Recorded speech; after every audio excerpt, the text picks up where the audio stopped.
Buenas, mi nombre es Keilin Romano, soy estudiante de la Universidad Fermín Toro, curso Electrónica 2 por Saya. Me voy a hablar sobre amplificador inversor y amplificador no inversor. Comencemos con amplificador inversor. El amplificador inversor lo que hace es que la señal de salida es inversa a la señal de entrada.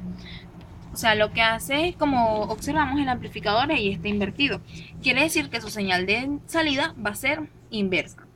Aquí vemos la fórmula de la ganancia. Sería menos RF sobre RI.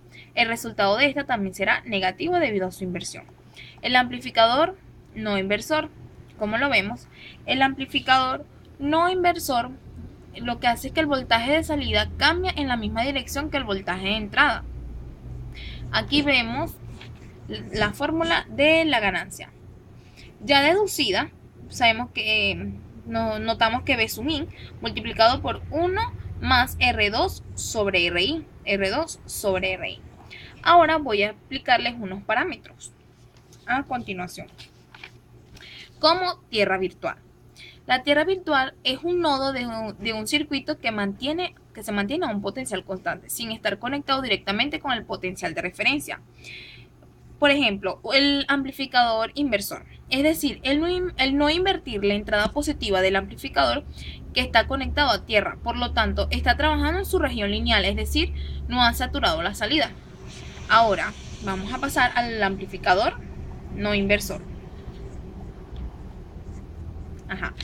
En este caso les voy a hablar sobre el voltaje de saturación. El voltaje de salida de un amplificador cambia en la misma dirección del voltaje de entrada. Como les explicaba, o sea, el amplificador no inversor lo que hace es saturar el voltaje de salida. El voltaje de salida cuando amplifica la señal de entrada que va en la misma dirección. Como sabemos, la impedancia de entrada es la que se observa en las entradas del amplificador, o sea que sería ZI. Y la impedancia de salida es la resistencia que se observa a la salida del amplificador.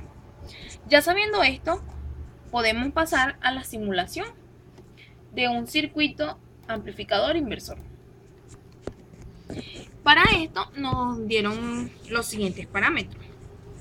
Nos dicen que diseñe un amplificador inversor con una ganancia de 1,6. Y también nos mandan a diseñar un amplificador no inversor, pero con una ganancia de 16. Nos dicen que el amplificador inversor colóquele una señal de 2,5 voltios pico y 100 Hz con una señal senoidal para ambos circuitos. Entonces, para este lo que hice fue colocarle en la entrada los 100 Hz aquí con una amplitud de 1. Le coloqué aquí un voltaje en los pin 7 y el pin 4, lo que nos dice que sería menos 2,5 voltios pico y 2,5 voltios pico.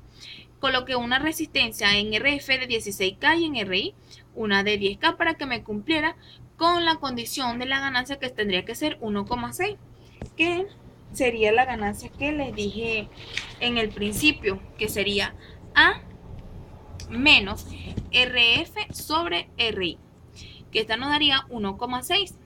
Ahora, nos damos cuenta que en la entrada del osciloscopio conecté la salida del amplificador y en la entrada B conecté la entrada del amplificador.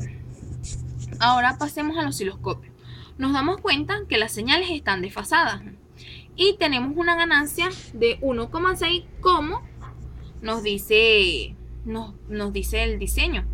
Entonces, esto es lo que hace un amplificador inversor, desfasar. Ahora pasamos a un amplificador no inversor. Aquí está el modelo, el circuito simulado en Proteus. Entonces a este le coloqué lo mismo, 100 Hz, una señal senoidal, le coloqué 2,5 y menos 2,5. En estos pinos nos damos cuenta que este sí no está invertido, porque él no va a invertir la señal.